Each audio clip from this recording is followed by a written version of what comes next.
I'm live. Okay, so I'm going to do a vlog today, which I may have never done one. Maybe I've done a few, but I usually don't like them because people ramble on incessantly. I'm not going to do that, I promise.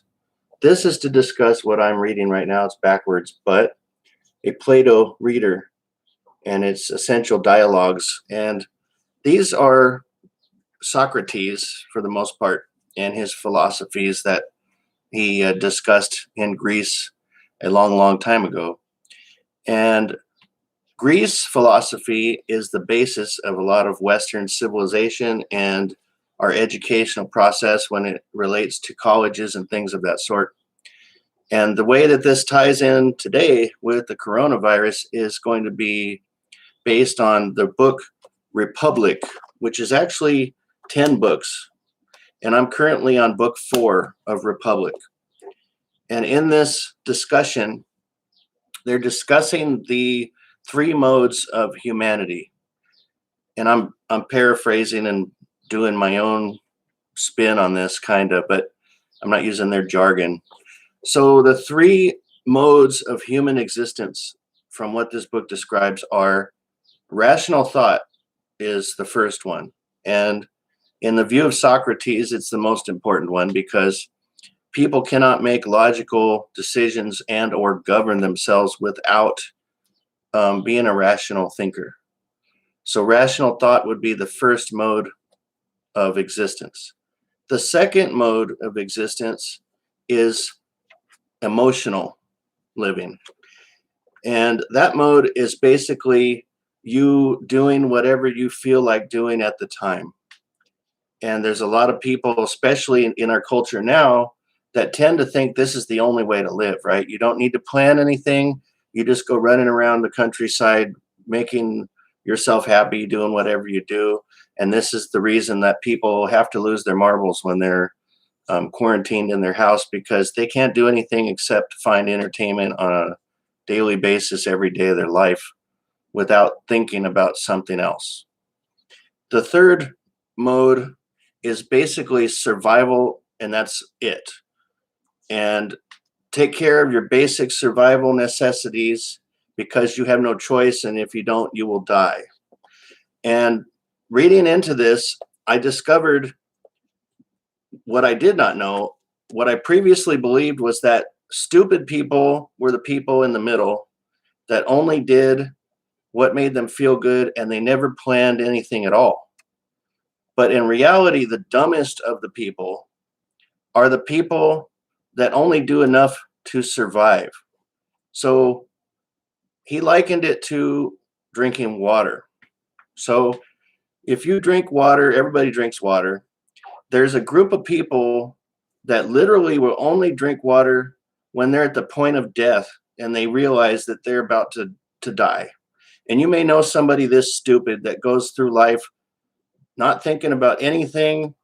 And they are basically, you look at them and you go, I can't believe that person even manages to survive. They're so stupid. This is the dumbest of the dumb.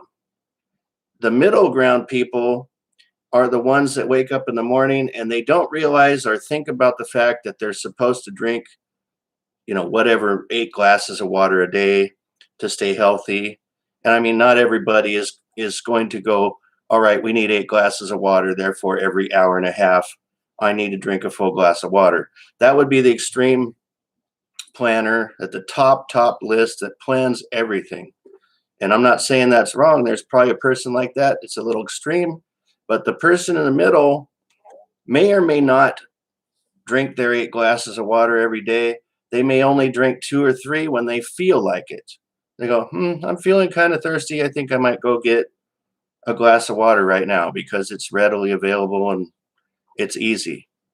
But they don't go out of their way to say, hey, I got to make sure I drink 8 every day or I'm going to get a headache. So they probably go a few days and then they get a headache and then they go, oh, shoot, I guess I should have been drinking some more water. So that's the water analogy used in Republic Book 4. And it's made me realize that it is kind of connected to the groups of people in the coronavirus situation that we're currently in. So you've got the very intelligent and or educated people that can look at the statistics of rate of infection and things of that sort, and they can go, you know what, we should probably quarantine ourselves and stay away so that we can stop the spread and everything else. The argument of republic is that you can only be governed by someone with intelligence that can do rational thought. Okay. When we've got a person in the White House that thinks that you can inject chlorine bleach or whatever he thinks he can do to his body to prevent infection, and there's people likely going to go out there this weekend and do that because they think he's their guru. Okay. So the group of people that are getting really antsy about sticking firm to the thought that we need to isolate to prevent spread of this disease and not harm our fellow man and be a good citizen. The ones in the middle, they think, okay, I'm usually working on emotional whims. I think at some point they're just going to go willy-nilly out into the public and do things that don't make sense, that risk themselves and everybody else. But then, according to this book, the people that only try to survive because they have no choice and they're marginally good at it are the people that are out there protesting, that just want to go out there and act like a dumbass. And how are they going to get through it? They might not get through it at all. Like that Virginia pastor that went ahead and had church services anyway and then died himself. He's probably in the third category of just can't think whatsoever. So I just thought I'd mention this book. The great thinker Socrates believed you had to be governed by someone of logical thought.